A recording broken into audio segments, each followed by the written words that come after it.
Hello aspirants, I hope all of you are in good health and doing absolutely fine. Friends, in this video, we will try to understand the meaning of the words sympathy, empathy and compassion.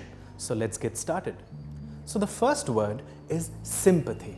Sympathy refers to acknowledging or recognizing another person's hardship. It is a deep sense of concern.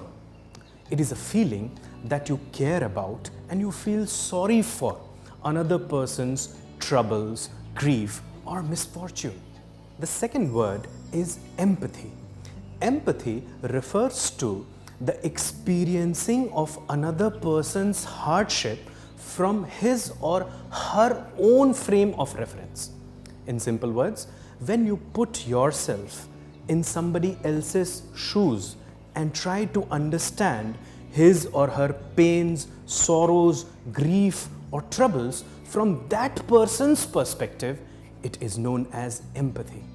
The third word is compassion. Compassion is a step further than empathy. Under compassion, a person not only feels empathetic about another person, but also demonstrates a deep desire to help the suffering person. So, compassion is a motivation or desire to help someone who is suffering. These three words, sympathy, empathy and compassion, often create a lot of confusion. Let us take few examples to distinguish between these words. Suppose you have a friend who has recently lost his job due to the COVID-19 outbreak. There was lockdown imposed and the company for which he was working could not generate enough profits to sustain its labor force and hence fired few people. And among the people who are fired, your friend happens to be one of them. If you recognize the pain and the financial distress of your friend, then you are exhibiting sympathy towards him. But if you can experience his distress from his frame of reference, then you are exhibiting empathy. For example, if you just look at your friend and you feel sad about it or you feel sorry about your friend, then you are exhibiting sympathy. But if you try to understand how and what he must be going through, how is he meeting his ends, how is he taking care of his family, how is he paying his bill, then you are exhibiting empathy. But suppose you not only feel empathetic about your friend, but you are motivated to help him. You are making every effort that you can make with respect to your own capability to help your friend to find a new job or to help him to come out of this emotional and financial distress, then you are exhibiting compassion. So, sympathy is recognition of the pain.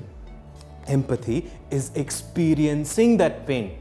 And compassion is a desire to help a person who is in pain.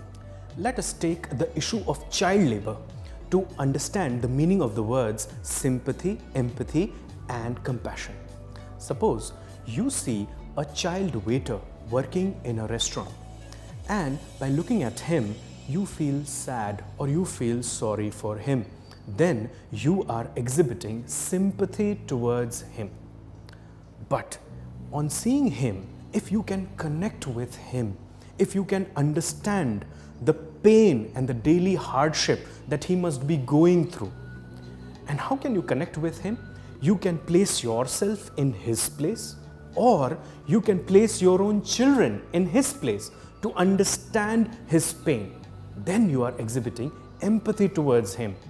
But if instead of being a mere spectator, you unleash yourself with a deep desire to help that child, you contact the NGOs, you talk with the district administration, or you counsel the parents of that child and help that child to go back to school, then you are exhibiting compassion. Again, in this case, sympathy is just the recognition of the pain.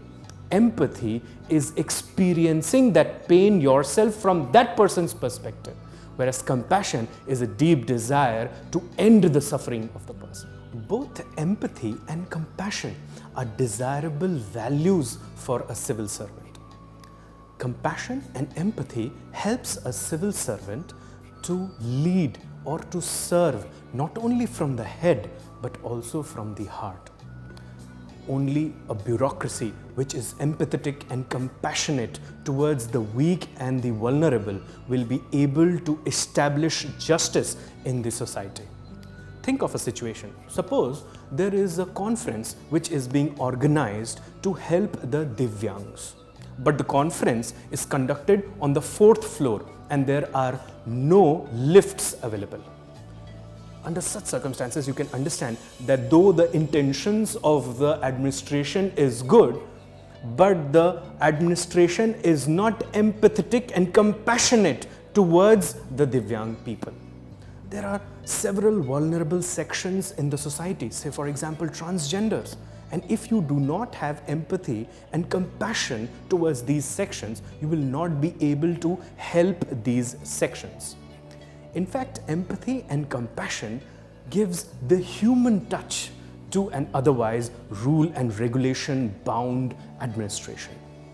It generates goodwill in the hearts of the people and helps in earning respect for the administration. Therefore, empathy and compassion are foundational values for civil services.